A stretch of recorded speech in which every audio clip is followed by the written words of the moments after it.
Ang tanong ko, bakit nga ba naghihirap ang isang tao? Dapat pala talaga mayroon tayong savings. Katulad ngayon, sunod-sunod yung mga bagyo. Siyempre kung may mga bagyo na mga ganito, may mga kalamidad, sunod-sunod yung mga trahedya na nangyari sa ating bansa.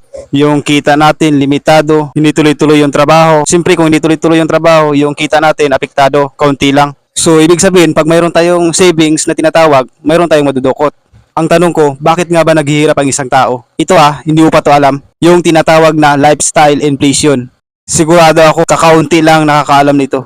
Magbibigay ako ng halimbawa ng lifestyle inflation kung anong ibig sabihin nito. Napapansin nyo ba every year, taon-taon, tumataas ang bilihin? Ang tawag po doon, inflation, pagtaas ng bilihin. Ganun rin po sa buhay natin, yung tinatawag na lifestyle inflation. Ito pa, napapansin nyo rin ba every year tumataas ang sahod ng bawat empleyado? Yun, nagtataas. Para sa akin to yung pagtaas ng sahod useless din kasi tumataas din ang bilihin. Yung pang ibig sabihin ng lifestyle inflation. Kaya sa mga kapwa natin dyan, Pilipino, ito ang hindi nila napapansin yung sinasabing lifestyle inflation. Na iniisip nila na kulang para yung sahod, dapat raw tataasa pa ang sahod.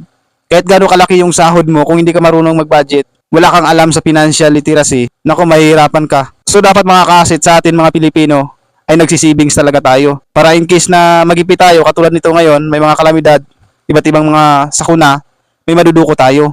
May savings talaga dapat tayo. Kaya pag-aaralan nyo rin po yung sinasabing lifestyle inflation at mag-aaral po kayo ng financial literacy.